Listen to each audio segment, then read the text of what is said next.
네, 여러분 안녕하세요. 투자의 신에 오신 여러분을 환영합니다. 토마토TV의 투자의 신과 함께 여러분을 투자의 신의 길로 인도해 드리는 시간, 투자의 신 2부 시작하겠습니다. 자, 2부에는 김정수 전문가님과 함께합니다. 전문가님 안녕하세요. 네, 안녕하세요. 반갑습니다. 자, 오늘도 전문가님께 시장에 대해서 그리고 이슈에 대한 우리 히스토리까지 아주 꼼꼼하고 재미있게 들어보는 시간 가져볼 거고요. 여러분들 궁금하신 종목에 대한 해결책도 달려보도록 하겠습니다. 자, 지금부터 1시간 동안 여러분들의 이야기로 채워지는 시간인 거 알고 계시죠? 함께 소통하면서 궁금증 해결해 보도록 할게요. 자, 먼저 유튜브로 들어오시면 되겠습니다. 유튜브에 토마토 증권통 검색하고 들어오셔서 실시간 채팅창으로 대화 나눠주시면 되겠고요. 또 전화로도 이야기 나눌게요. 서울 전화 02-325-8200번입니다. 325-8200번으로 문의 전화 주시고 오늘 하루 어떻게 보내셨는지, 요즘 시장에 대한 궁금증, 그리고 종목에 대한 궁금증 무엇이든지 환영이니까요. 함께 나눠주시면 되겠습니다. 종목 올려주실 때는 종목명, 매수가, 비중 꼭 같이 남겨주셔야 저희가 조금 더 자세하게 상담 함께 도와드리도록 할게요.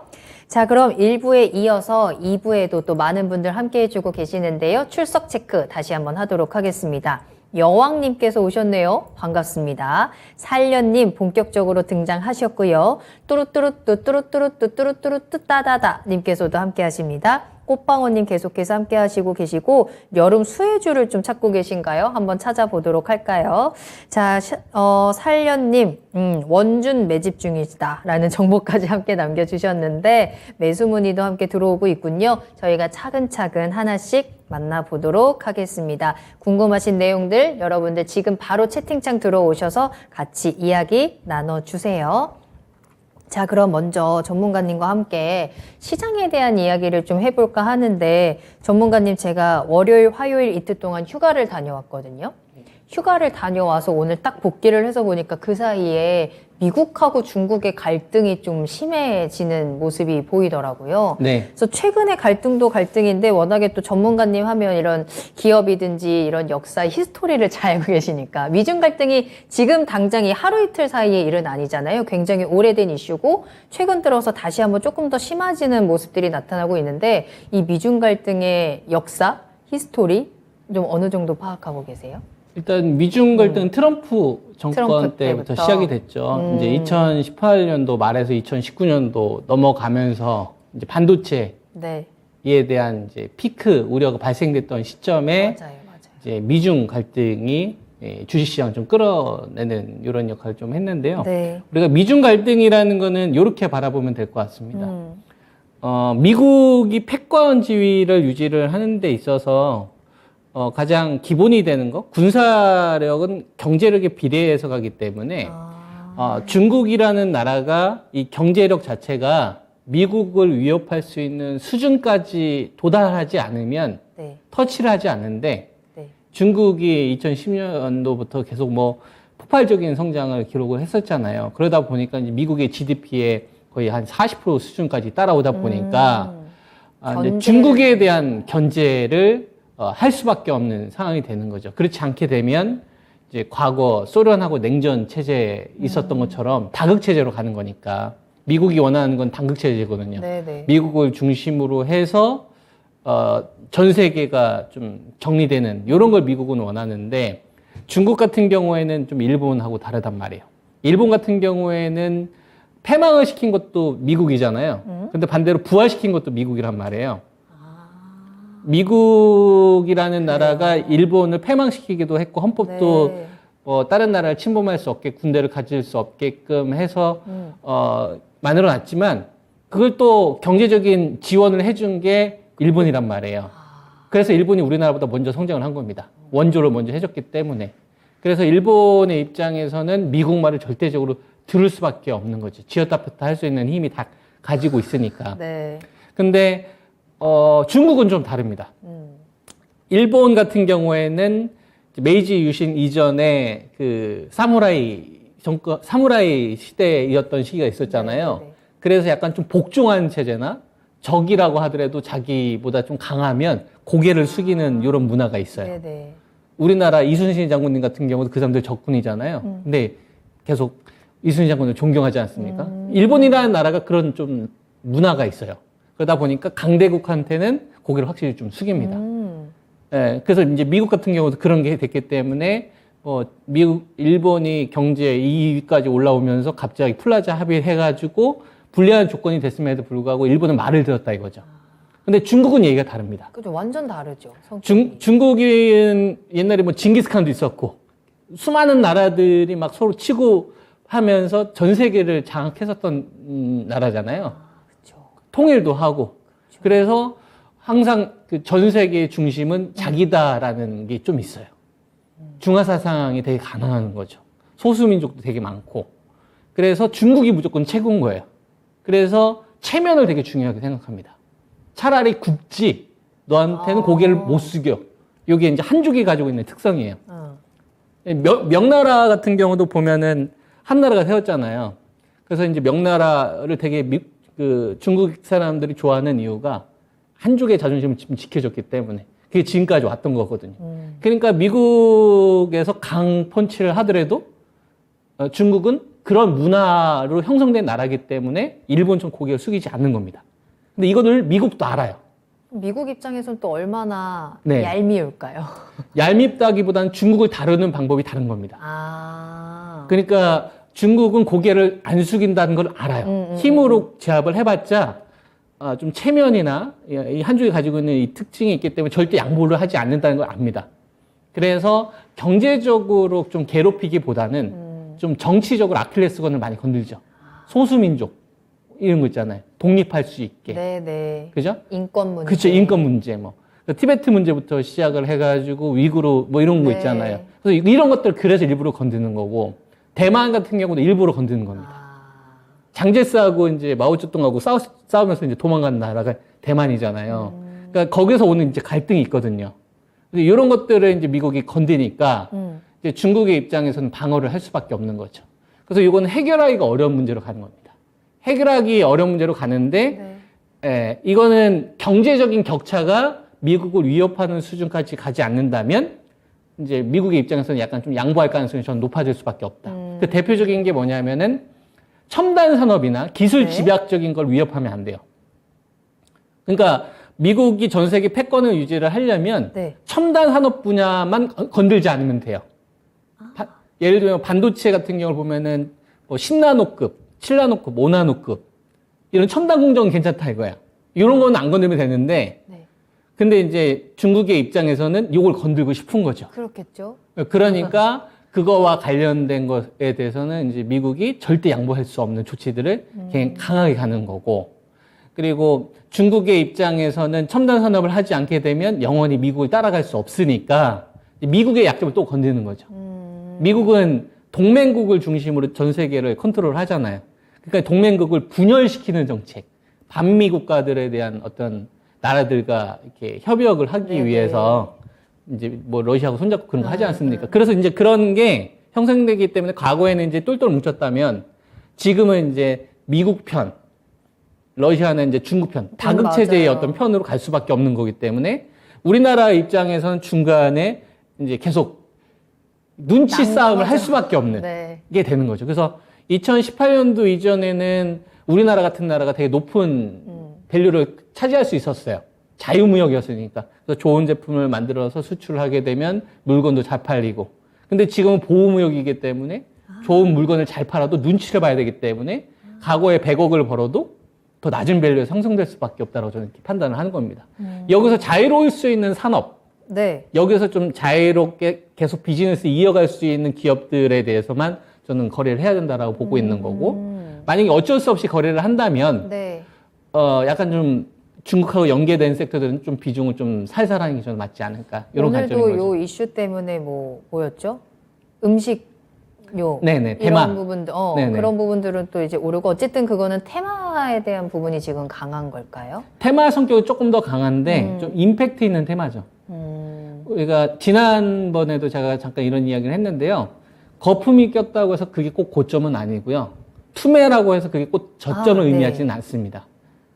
펀더멘탈이라는 게 분명히 있는데 시장에서는 이 테마의 어떤 강도가 커지느냐 적어지느냐에 따라서 임팩트 있는 시세가 있기도 하고 적은 시세가 있기도 하는데, 이건 저는 약간 임팩트가 좀 있는 테마가 아니냐, 저는 이렇게 판단을 하고 있습니다. 그래요? 알겠습니다. 그럼 이 테마를 우리가 잘 이용해서 또 수익을 볼 수 있는 기회들은 잘 잡아봐야 할 것 같은데 이 갈등의 문제가 아직 완전히 끝난 게 아니라고 생각을 하거든요. 여러분들께서는 어떤 생각을 가지고 계신지 또 관련해서 수혜주나 또 피해주는 어떤 것들을 여러분들이 체크하고 계신지 또 질문 올려주시면 함께 이야기 나눠보겠습니다. 그래 님께서 미국과 중국은 서로 사랑해야 할 텐데 왜 싸우는 걸까요? 라는 질문 올려주셨는데 왜 싸우는지에 대해서는 좀 이제 해답을 드렸을 것 같은데 미국과 중국이 정말로 서로 사랑하고 싸우지 않는다면 그게 우리한테 더 좋은 걸까요?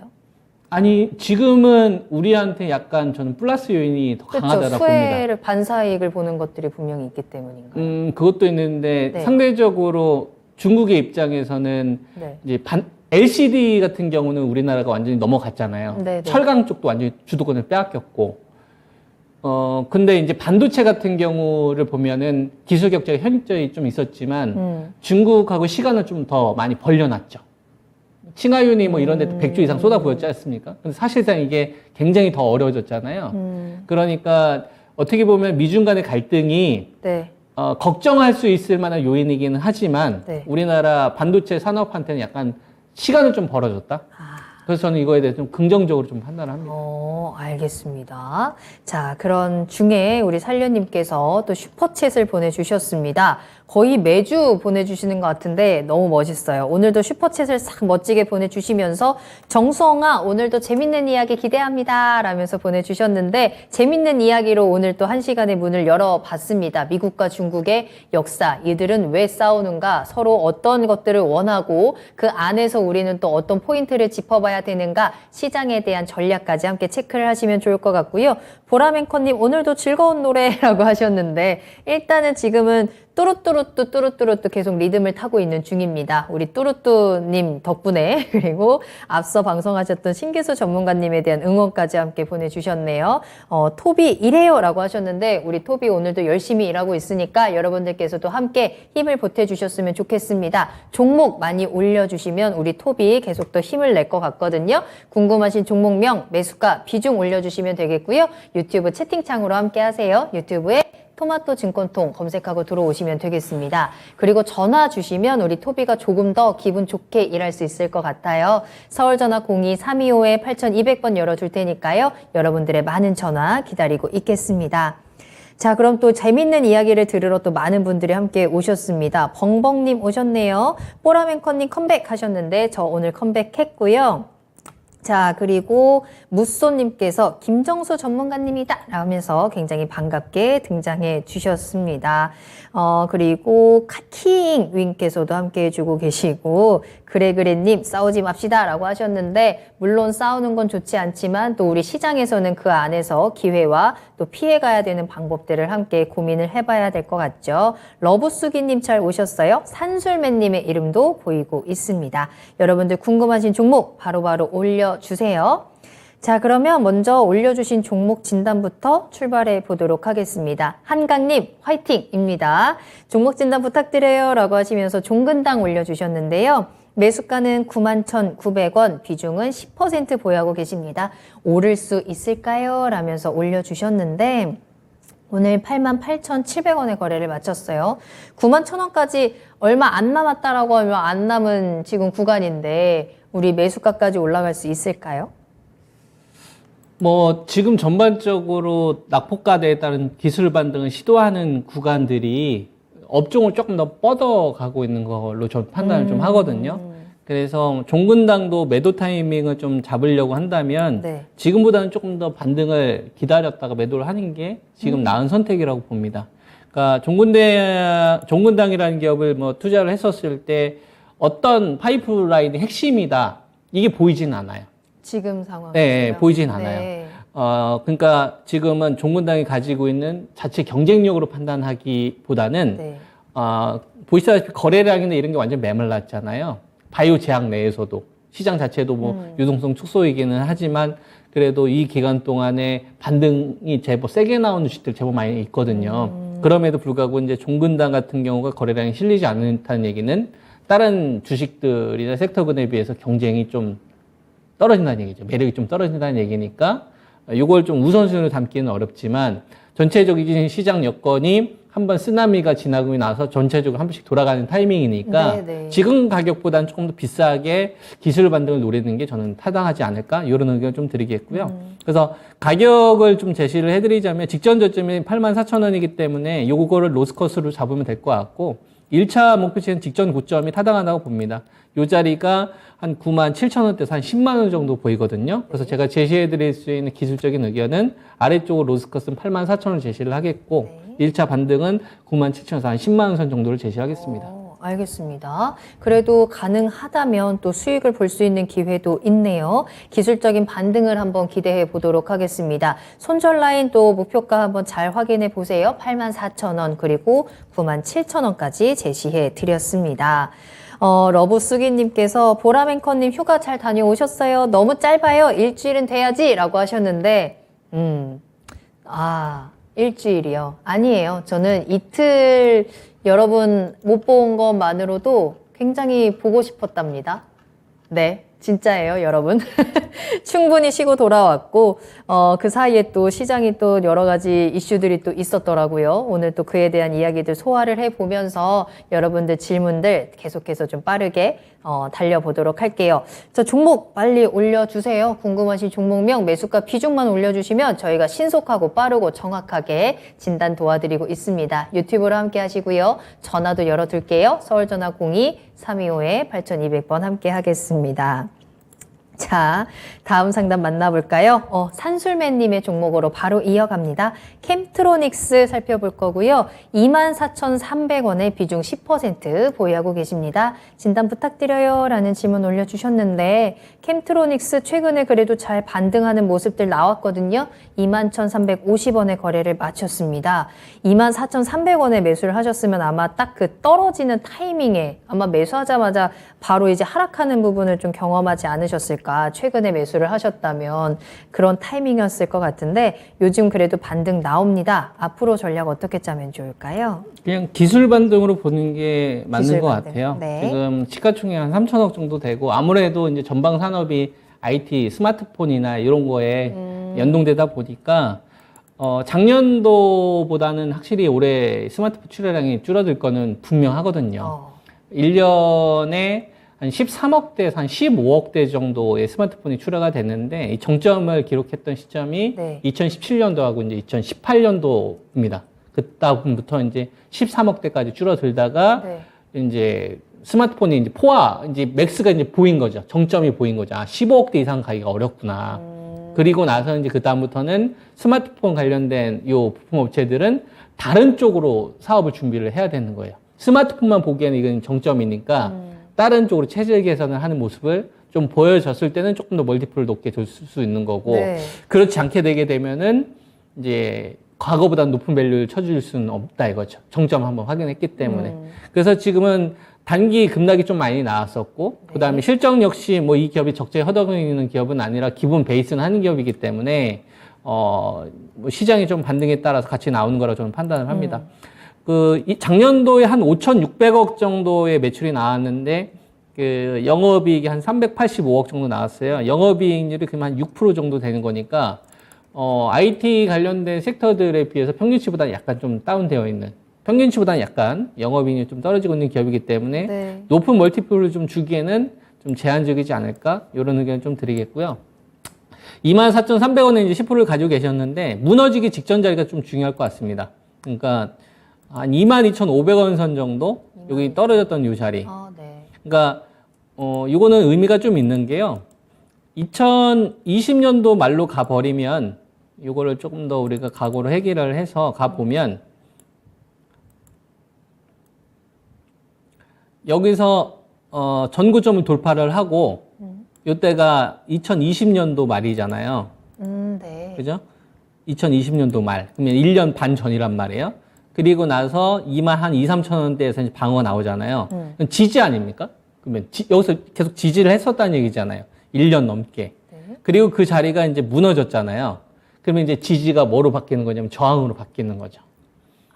왜냐면 이게 1년 반 동안 한 22,000원대에서 한 23,000원 정도 오면은 바닥치고 반등이 나오는 거를 1년 반 동안 보여줬는데 이제 그 자리가 이제 무너졌으니까 이제 그거를 우리가 저항으로 인식을 하고 요 가격에 이제 가까우면 가까울수록 좀 욕심을 내기보다는 한번 좀 덜어낼 생각을 하는 게 저는 타당하다고 봅니다. 만약에 요 자리를 한 번에 뛰어넘으려면 네.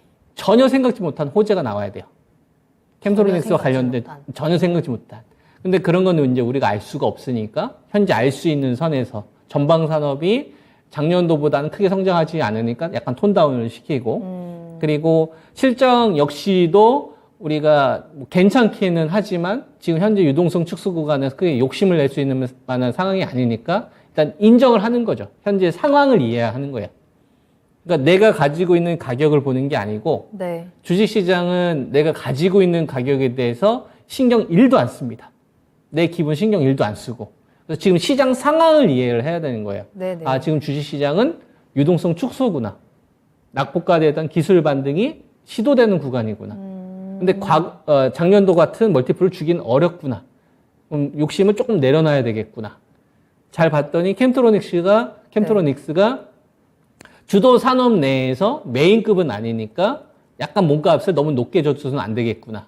이렇게 이제 우리가 좀 윤곽을 잡으면 22,000원 정도에서 오랫동안 지지를 받았으니까 이 가격에 다가올수록 한번 정리를 했다가 다시 한번 타이밍을 노리는 게 좋겠네. 이런 식으로 심플하게 가는 게 좋지 않을까 싶습니다. 여러 가지 시장 상황과 그리고 캠트로닉스가 가지고 있는 이제 어느 정도의 한계라고 해야 할까요? 새로운 성장 동력이 좀 필요할 것 같습니다. 우리가 생각지 못했던 호재를 기다리기보다는 요 기술적 반등을 잘 이용해서 매도해보는 전략도 함께 참고를 해드렸으니까요. 대응 전략 짜보시면 좋을 것 같고요. 22,500원 함께 제시해 드렸습니다.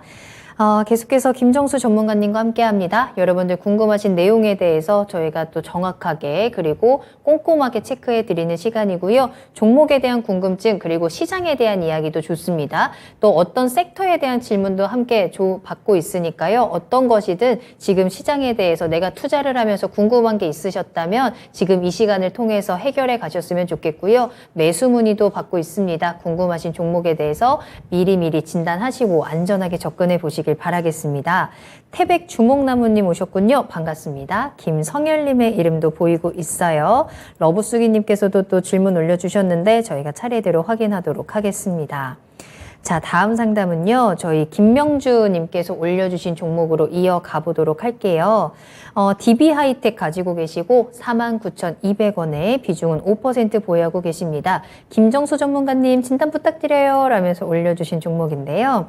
DB하이텍 오늘은 43,600원에 거래를 마쳤네요. DB하이텍이 정말 최근 몇 달 동안 정말 가파른 하락세를 보여줬습니다. 75,000원에서 뚝 끊겨서 내려오기 시작하면서 4만원 찍고 살짝의 반등은 나오고 있지만 큰 움직임 보여주지 않고 있고 최근에 물적 분할에 대한 이슈도 좀 있었던 것 같아요. 이 종목에 대해서는 어떻게 또 진단을 하실지 궁금합니다. DB하이텍 같은 경우에는 뭐 작년도 같은 경우만 치더라도 네.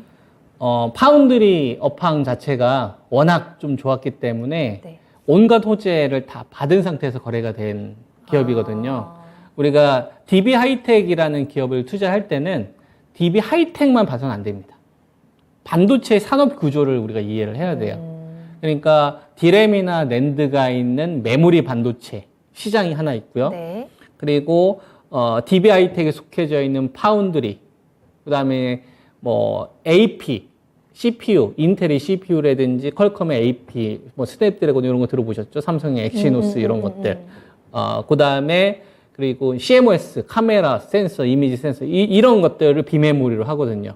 그래서 비메모리의 개념은 이 메모리가 아닐 메모리가 아닌 모든 걸 합친 게 비메모리예요. 그러니까 메모리 반도체의 반대 개념이 아니라 메모리 반도체가 아닌 걸 다 모아놓은 거. 그러니까 당연히 시장 규모 크겠어요, 적겠어요? 훨씬 더 크겠죠. 약 3대 7입니다. 이게 한 150조면은 여기가 한 350조, 한 400조 정도 되는 시장인 거죠. 그 가운데서 가장 또 큰 시장이 파운드리 시장이에요. 파운드리 시장의 넘버1이 TSMC가 되는 거고, 2위가 이제 삼성전자가 되는 거고, 그 밑에 이제 뭐 나머지 업체들이 있는 거죠. 글로벌 파운드리부터 시작해서 DB하이텍 이런 것도 있는 겁니다. 근데 이 파운드리의 사업 구조가 어떤 식으로 형성되어 있냐면 메모리 반도체랑 항상 비교를 할 수밖에 없어요. 그러니까 뭐냐면 반도체를 투자를 해야 돼요, 삼성전자가. 네. 근데 파운드리로 돈을 많이 벌 것 같아요. 그러면은 메모리 반도체 투자할 돈은 파운드리 쪽에 많이 투자를 할 거고. 그 다음에 메모리에서 돈을 많이 벌 것 같아요. 네. 그럼 메모리 쪽에 투자를 많이 하겠죠. 그죠? 예, 그러니까 반도체 업체들은 양쪽 다를 투자를 하기에는 금액 단위가 너무 크니까 그렇죠. 어디 쪽에 조금 더 초점을 둘 것이냐 해서 힘의 균형을 맞춰 갑니다. 네. 근데 이게 2016년도, 17년도, 18년도까지는 디램하고 랜드라는 시장이 개화를 했었기 때문에 메모리 반도체 쪽에 모든 돈을 다 쏟아부었어요. 그래서 반도체 빅사이클이 터졌던 겁니다. 근데 2018년도 반도체 빅사이클 끝나고 나서 네. 이제 메모리 반도체에 대한 이제 고점이 나오면서 그 돈을 어디에다 다 투자를 해요? 비메모리. 비메모리, 파운드 쪽으로.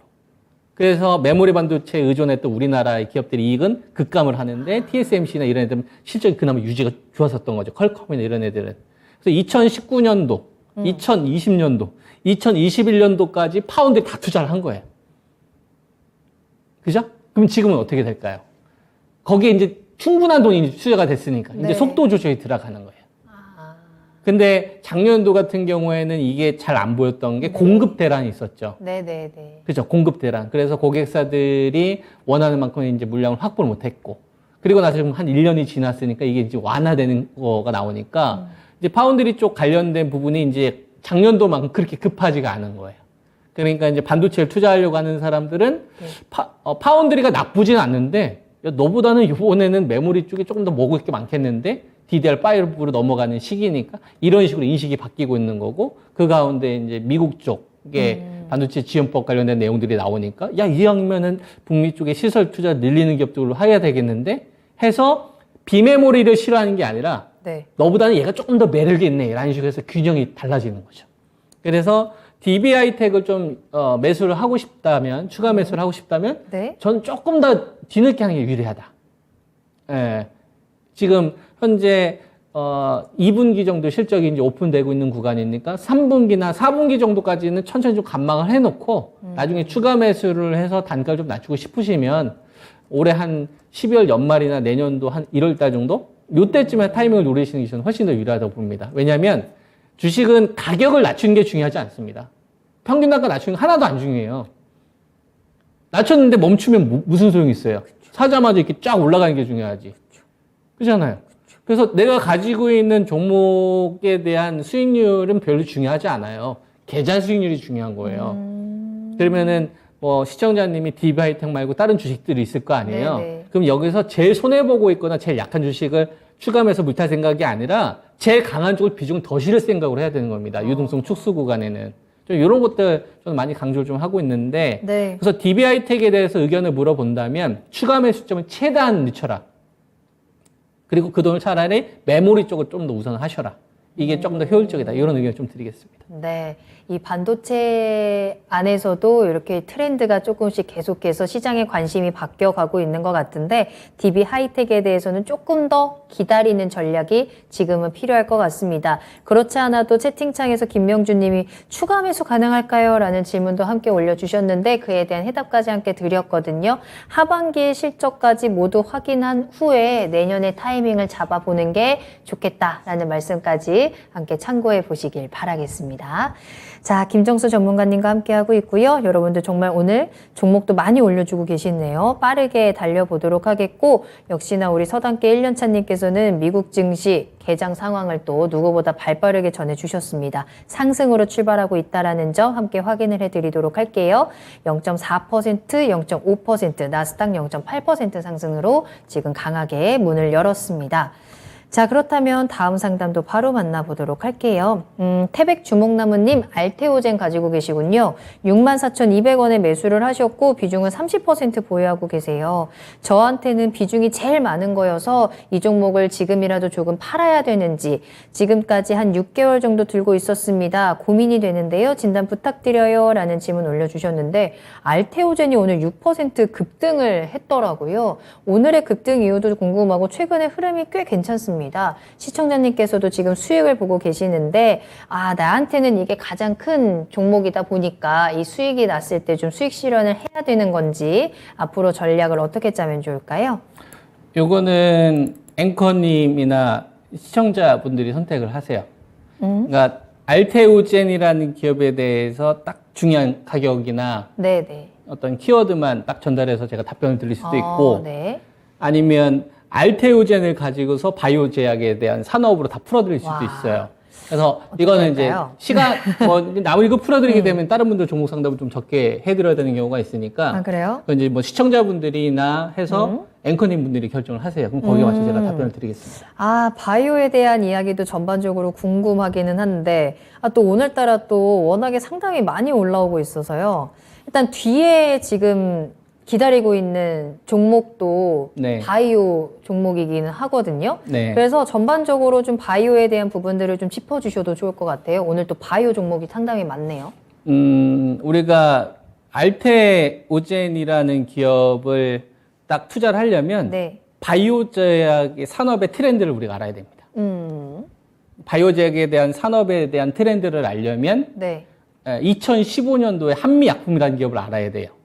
거기서부터 지금 알테오젠까지 바톤 터치가 되는 거예요. 네. 전 결과적으로 좀 이야기를 한다면 네. 좀 바이오 제약에 대한 유동성이 좀 더해진다면 이런 알테오젠 이 기업은 좀 욕심을 많이 내셨으면 좋겠습니다. 그래요? 네, 이게 이제 제 먼저 결론이고요. 와, 네. 이게 산업에 대한 이해가 먼저 좀 필요한데, 알테오젠 플랫폼 기술을 가지고 있습니다.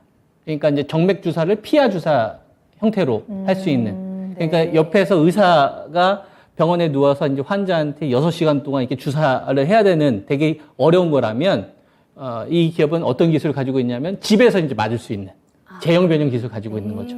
셀트리온이 최근 들어서 램시마가 있고 램시마 SC가 있잖아요. 네네네. 네, 그런 거 제형 변형 기술을 가지고 있는 거예요.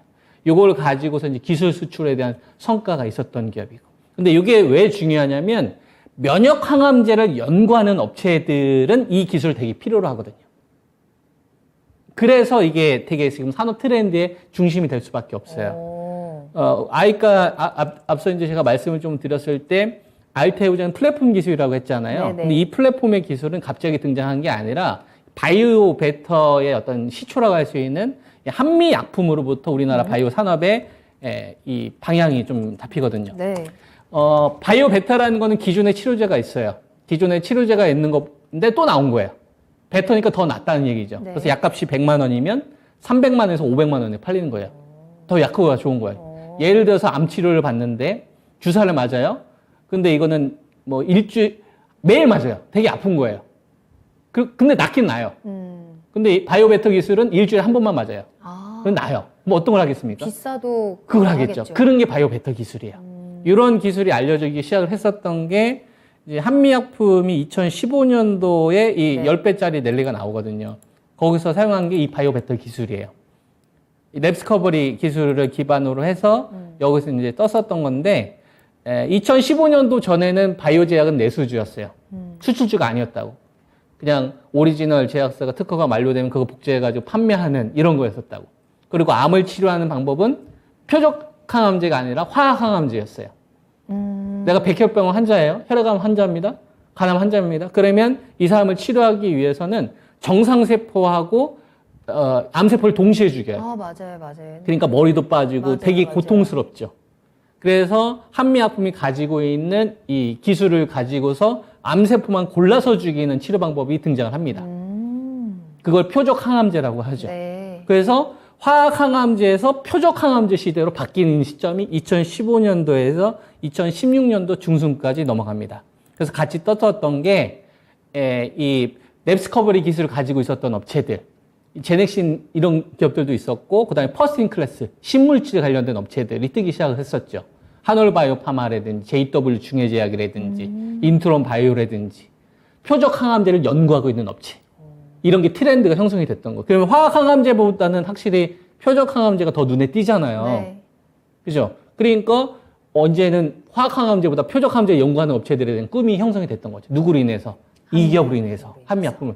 그런데 표적 항암제가 가지고 있는 문제점이 드러나죠. 암이 재발되네.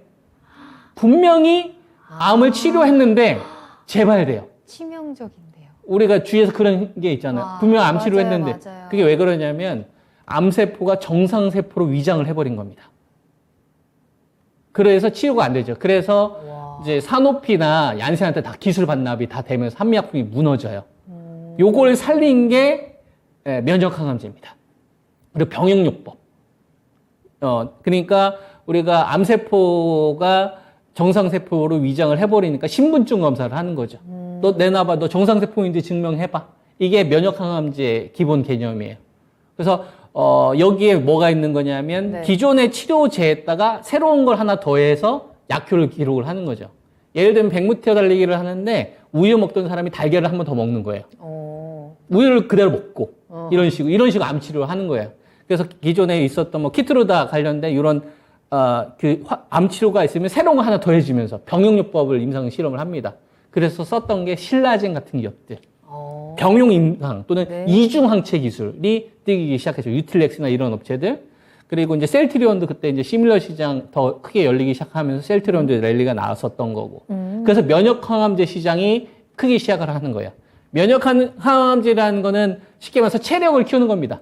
우리 몸속에 있는 항체. 그쵸. 우리가 길 가다 다치거나 그러면 우리 몸속에서는 우리 몸을 보호하기 위한 뭐 혈압, 응고 이런 작용들도 있고 바이러스가 들어오게 되면 뭐 T세포나 B세포가 움직여가지고 이게 바이러스 제거하기도 하거든요. 이런 힘을 키워주는 거예요. 보호막, 경원이라고 생각을 하면 되겠죠. 이게 면역항암제의 개념입니다. 근데 이 면역항암제를 연구하고 있는 업체들이 필요로 하는 기술이 이런 기술인 거예요.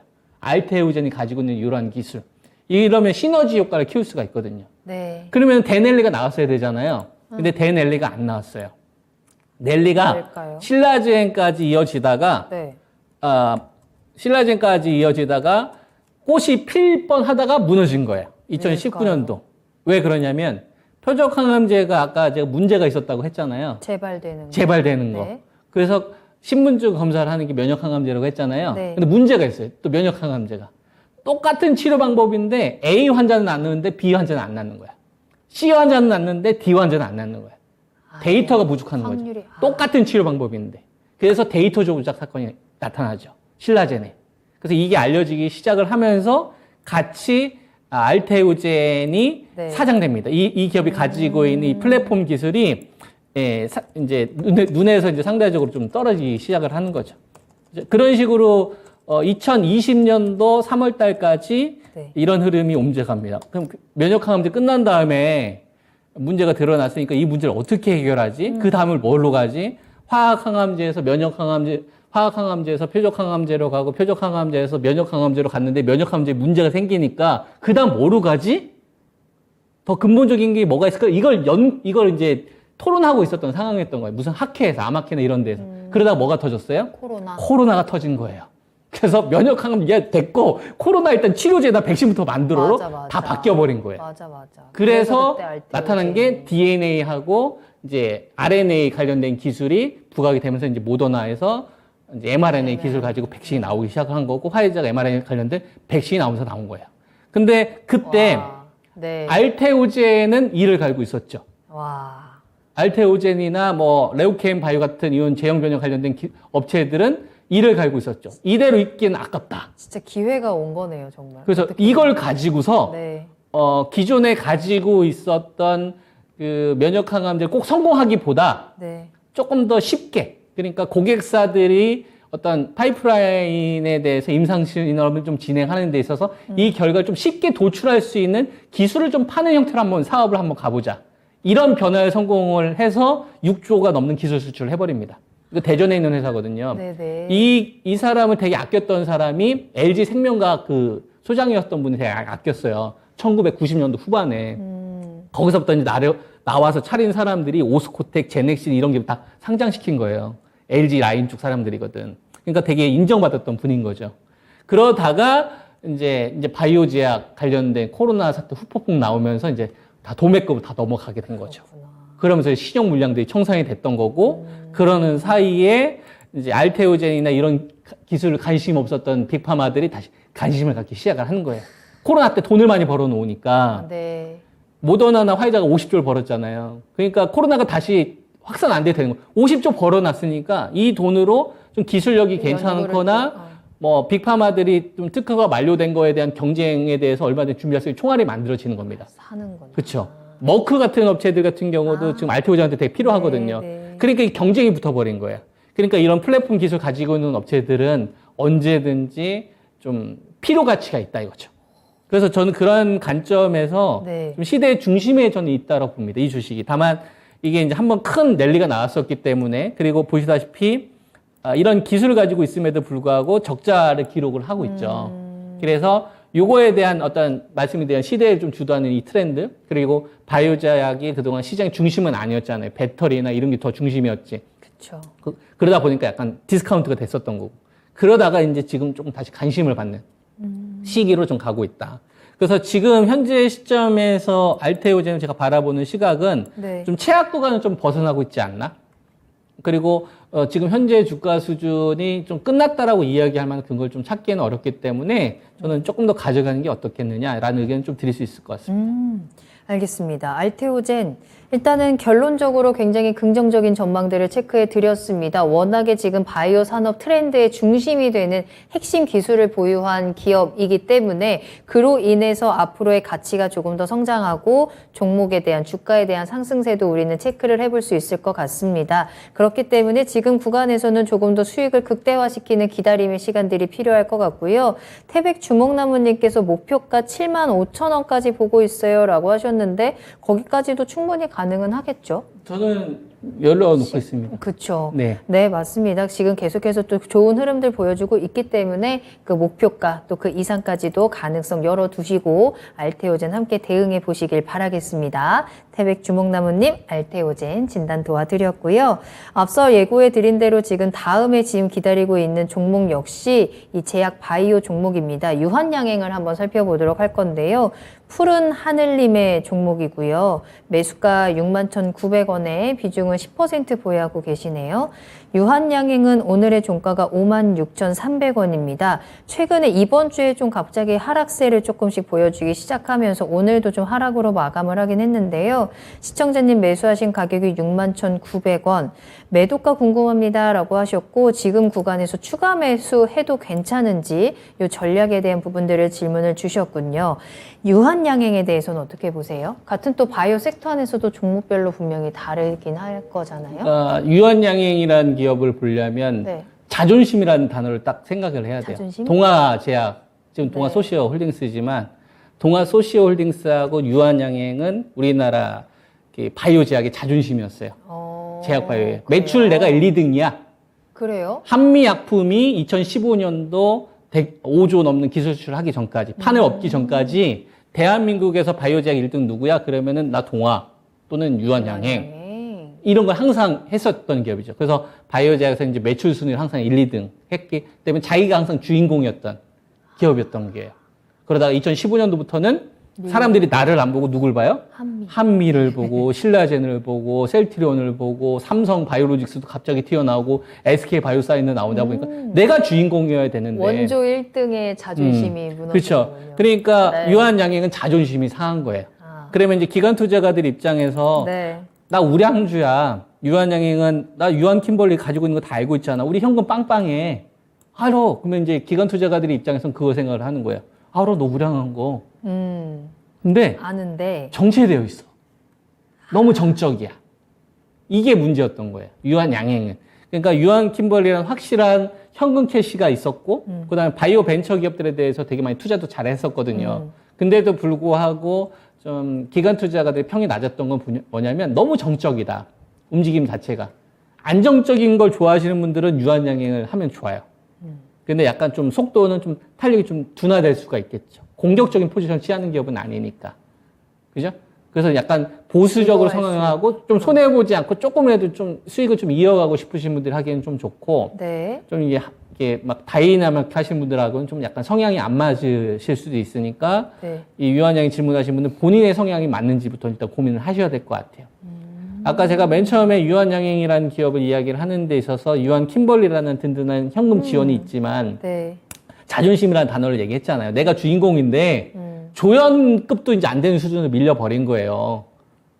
조연급도 아니, 유한양행 별로 얘기 안 하잖아요. 바이오 제약 얘기하면은 그냥 삼성 바이오로직스나 셀트리온이나 SK 바이오사이언스나 HLB나 이런 거 얘기하지 잘 안 한단 말이에요. 주인공이 되고 싶은데 그래서 유한양행이 반성을 해요. 2016년도에 반성을 해요. 아유, 기관 투자가분들 죄송했습니다. 제가 그동안 너무 현실에 너무 앉아있어요. 미안해. 우리 이제 공격적으로 기술 수출할 거야. 공격적으로 연구한다. 나 잘 지켜봐. 이런 식으로 해서 기술 수출에 되게 적극적으로 가고 오픈 이노베이션에 대한 사업에 더 집중을 하기 시작을 하죠. 그래서 유한양행 같은 경우에는 원래 돈을 버는 구조가 든든한 지원군인 유한 캠벌리를 통해서 현금 캐시도 있지만 네.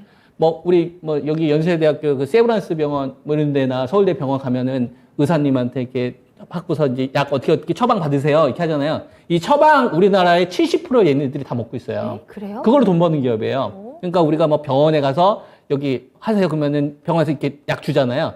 그걸로 70%를 장악하고 있어요. 그러니까 현금이 얼마나 빵빵해. 그러네요. 근데 문제는 뭐예요? 정적이다 이거예요. 대한민국 인구 해봤자 정해져 있잖아요.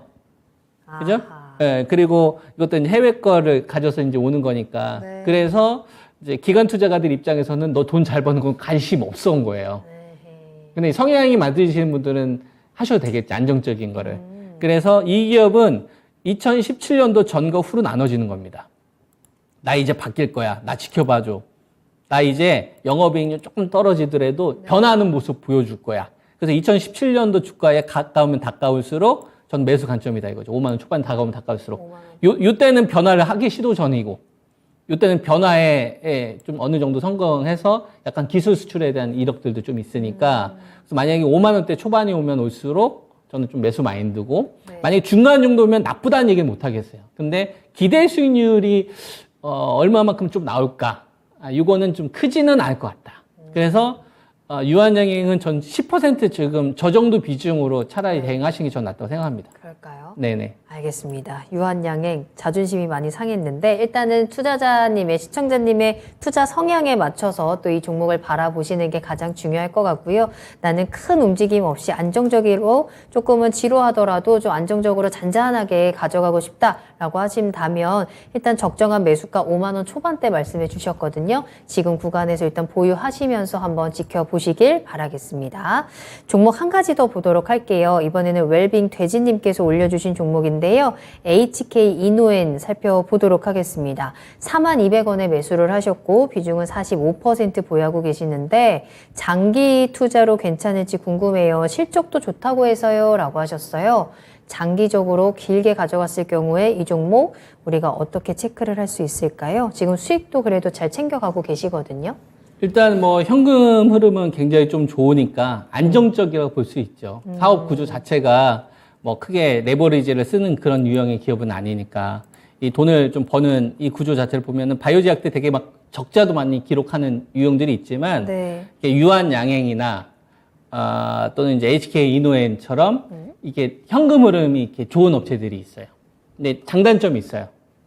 현금 흐름이 좋다는 얘기는 다르게 얘기하면은 좀 폭발적인 성장을 하기에는 약간 좀 보수적으로 하는 기업이다 보니까 기관 투자가들이나 이제 개인 투자가들한테 약간 좀 인기가 없는 거죠. 장점은 좀 안정적인 거 있고, 그 다음에 약간 좀 적자인 기업에도 좀 기술력이 있는 업체들은 이제 한방?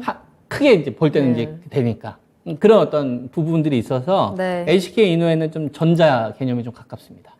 그래서 이런 것들은 좀 낮은 가격에 사두면 전 된다고 생각을 하는데 네. 그 기준으로 지금 제가 제시해드릴 수 있는 게 37,000원대에서 한 38,000원 정도 됩니다.